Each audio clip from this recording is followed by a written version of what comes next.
የጥበቃ ሰራተኛው ተንበርክኮ ዶክተሩን ይቅርታ ይጠይቃል። በዚህ ጊዜም ዋናው ኃላፊ መጥቶ ዶክተሩን ችግር ውስጥ ከከተተው ምን እንደሚደርስበት ሲጠይቀው ጥበቃውም አውቃለሁ እጄን እቆረጣለሁ በማለት ይመልሳል። በትልቅ ጥቁር ሱፍ የለበሰው ዋናው ባለስልጣን ግን ዛሬ የመጣው ለሰርጉ የእንኳን አደረሳችሁ መልእክት ሊያስተላልፍ ስለሆነ ለአሁኑ በነፃ እንደሚለቀውና ዶክተሩን ማመስገን እንዳለበት ይነግረዋል። ጥበቃውም ዶክተሩን ያመሰግናል። በመቀጠልም የሰርጉን ስጦታ ዝርዝር እንዲነበብ ይደረጋል።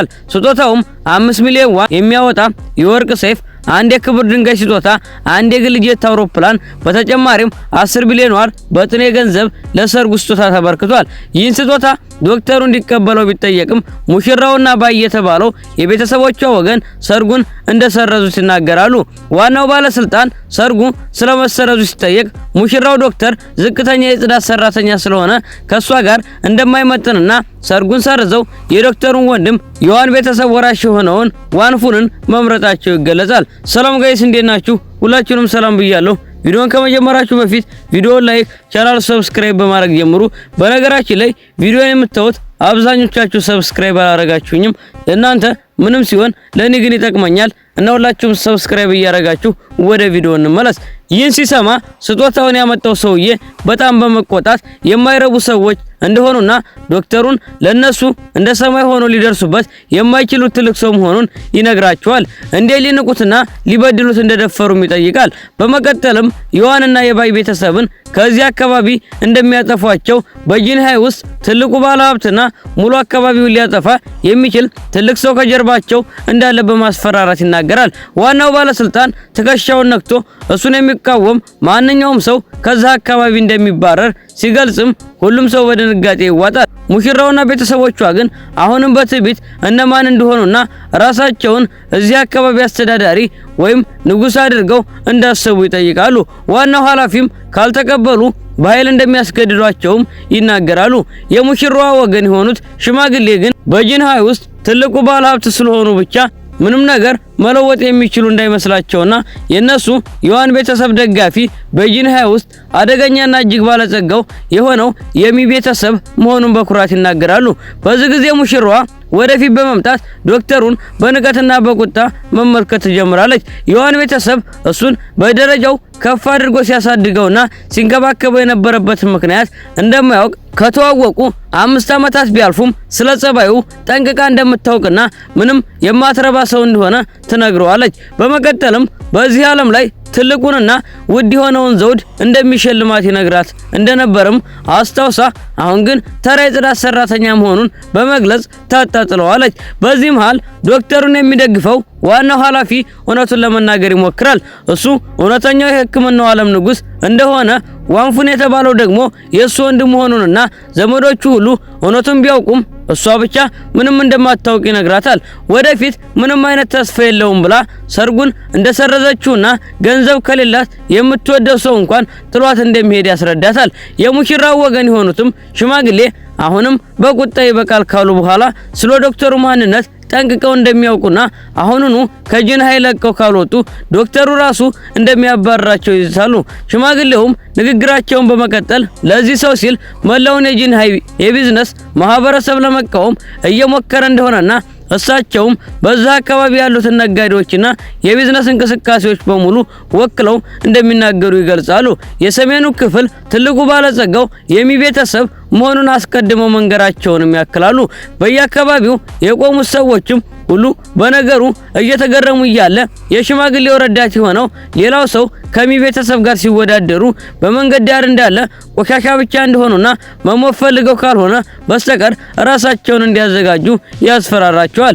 በዚህ ጊዜ በጥቁር ሱፍ የለበሰ ዋናው ባለስልጣን ይኸውም ዶክተሩ ረዳቱን እንዲተዋቸውና እንዲናገሩ ይፈቅዳል። በመቀጠልም ወደ ሙሽራው ወገኖች ዞሮ እነሱ የሚ ቤተሰብ ላይ የተደገፉ ስለሆኑ እስኪ የባለጸጋውን የሚ ቤተሰብን ወደዚህ እንዲመጡ እንዲጠሯቸውና እሱን ማሸነፍ ይችሉ እንደሆነ እንደሚያዩ ይናገራሉ። ሽማግሌውም በጥራትና በትዕቢት እየተሳለቁ እንደሆነ በመጠየቅ አሁኑኑ ለሚ ቤተሰብ እንደሚደውሉ ይናገራሉ። ነገር ግን ስልካቸውን ሳያነሱ የሚ ቤተሰብ ዋና አስተዳዳሪ ወይም መሪ ሆነችውና ዶክተሩ ህይወቷን ያተረፈላት ሶጂ የተባለችው ታዋቂ ወጣት ሴት በክብር እየታጀበች ሆና ወደ አዳራሹ በድንገት ትገባለች። የሰሜኑ ክፍል እጅግ ባለጸጋና ተስኖ ፈጣሪ የሆነችው የሚ ቤተሰብ መሪ ሶጂ በክብር የታጀበች ሆና ወደ ሰርጉና ፋብሪካዎች ሲሆኑ ሶስተኛው ስጦታ ደግሞ በዓለም አቀፍ ደረጃ 1 ትሪሊየን የሚያንቀሳቅሱ 4 ታላላቅ ባንኮች ናቸው። ይህንን እጅግ አስገራሚና ግዙፍ ሀብት የያዘውን የስጦታ ዝርዝር የሰሙት ያዳራሹ ታዳሚዎችም የሙሽራው ጓደኞችና ዘመዶች በሙሉ በአንድ የደንግጠው አፋቸውን ይከፍታሉ። ሽማግሌውና አብረዋቸው የነበሩት ሰዎችም ይህ ሁሉ ሀብት ለማን እንደሚሰጥ በሚል ግራ መጋባትና መደናገጥ ውስጥ ይወድቃሉ። የስጦታው ዝርዝር ተነቦ እንዳለቀ ሶጂ በኩራትና በፍቅር አይን ወደ ዶክተሩ ትመለከተና ክቡር ዶክተር ሆይ ይህንን ጥንታዊና ታላቅ የጋብቻ ጥያቄን ተቀብለው የህይወት ያጋር እንዲሆኑ በትህትና ጠይቃለሁ ስትል በይፋ ጥያቄዋን ታቀርባለች። ይህንን ያዩ ሽማግሌውም ፈጽሞ ማመን ያቅታቸዋል። እየተንቀጠቀጡም ወደ ሶጂ በመጠጋት ሰው ተሳስታ እንደሆነ እሱም ምንም የሌለው ተራ ሰራተኛ መሆኑንና እውነተኛው የዋን ቤተሰብ ወራሽና ባለሀብቱ ልጃቸው ዋንፉን እዛ ያለ እንደሆነ የልጃቸውን እጅ ይዘው ወደ ሶጂ ሊያስጠጉት ይሞክራሉ። ሽማግሌው ንግግራቸውን ሳይጨርሱ ሶጂ በከፍተኛ ቁጣ ዞራ በጥፊ መሬት ላይ ተዘረራቸዋለች። እሳቸውም ፊታቸውን ይዘው በድንጋጤ ሲመለከቷት ሶጂ በቁጣና በማስፈራራት ድምጽ እሷ ማን እንደሆነችና በእሷ ምርጫ ላይ ጥያቄ ለማንሳት እንዴት እንደደፈሩ ከጠይቃቸዋለች። ሽማግሌውም በፍርሃት ሆነው ጨርሶ ስህተት እንደሌለባቸው እየገለጹ ይቅርታ መጠየቅ ይጀምራሉ። ሶጂ የሙሽራውን አባት በጥፊ መሬት ላይ ከዘረረች በኋላ የሙሽራው አባት አሁንም ነገሩ ስላልገባው በጥፊ የተመታበትን ፊቱን እየዳበሰ በድንጋጤ ምን አይነት ክብር የሌለው ድርጊት እንደሆነና ለእድሜው እንኳን እንደማታዝን ይናገራል። አንበሳውን ከተራ የጫካ አውሬ ጋር እያደረገች እንደሆነና የዋን ቤተሰብን መሪ መስደብ እሱን እንደ መስደብ በኩል መሆኑን በመግለጽም ሶጂን ሊሞግታት ይሞክራል። በዚህ ጊዜ ዋንፉን ወደ ሶጂ ቀረብ ሲል ለመሆኑ ያላመንከው ምንድነው ስትል ሶጂ ትጠይቀዋለች። ዋንፉንም በጥቁር ሱፍ የለበሰውን ዶክተር በጣቱ እየጠቆመ ይህ ሰው የዋን ቤተሰብ የበላይ ወራሽ ነው ቢባልም ሙሉ ዘመኑን በመንገድ ላይ ቆሻሻ ሲያጸዳ የኖረ ተራ ሰው እንደሆነ ይናገራል። ለዚህ ቤተሰብ አስተዋጽኦ እያደረገ ያለውና ድጋፍ እየሰጠ ያለው እሱ ብቻ ሆኖ እያለ ለምን እሱን ትታ ዶክተሩን እንደመረጠች ይጠይቃታል። እሱ ወጣት ጎበዝና እውነተኛ የሀብት ወራሽ እየሆነ እሱን መምረጧ ጨርሶ ሊገባው እንዳልቻለ በቅናትና በቁጣ ይጮሃል። ሶጂ ንግግሩን እንኳን ሳጨርስ ዞር ብላ እሱንም በኃይለኛ ጥፊ መሬት ላይ ከዘረረዋለች። ይህንን ክስተት ሲያዩ በነጭ የሰርግ ልብስ የተከበበችው ሙሽራና የዋንፉን ዘመዶች በከፍተኛ መደናገጥ ውስጥ ይወድቃሉ። ሶጂ በንቀት እየተመለከተች ከክቡር ዶክተሩ ጋር ራሱን የሚያወዳድረው እሱ ማን ሆኖ እንደሆነ መጠየቅና ማዋረክ ጀምራለች። በዚህ መሃል ሙሽራዋ ወደፊት ትመጣና እሷም አንድ ነገር መናገር እንደምትፈልግ ትገልጻለች። ሶጂ ማን እንደሆነች በንቀት ስትጠይቃትም ሙሽራዋ የዚህ ሰርግ ዋና ሙሽራ እንደሆነችና ወደ ዶክተሩ ዞራ ዋንፉን የተናገረውን እውነት እንደሆነ ትናገራለች። እሱ ከዚህ ተራ ዶክተር እጅግ እንደሚበልጥና ይህ ባይሆን ኖሮ ዛሬ ከሱ ጋር የሰርግ ስነ ስርዓት እንደማታደርግ ትገልጻለች። ይህ ምንም የማይረባ ሰው በምንም አይነት ተንኮልና ማታለያ እንዳታለላት እንደማታውቅ በመግለጽም ዶክተሩን ማጣጣል ትጀምራለች። ሶጂ ግን በበላይነት ስሜት ፈገግ ብላ ሰዎች በሙሉ አይናቸው የታወረ እንደሆነና አንበሳውን ከተራውሬ ጋር እያደናገሩት ራሳቸው መሆናቸውን ትነግራቸዋለች።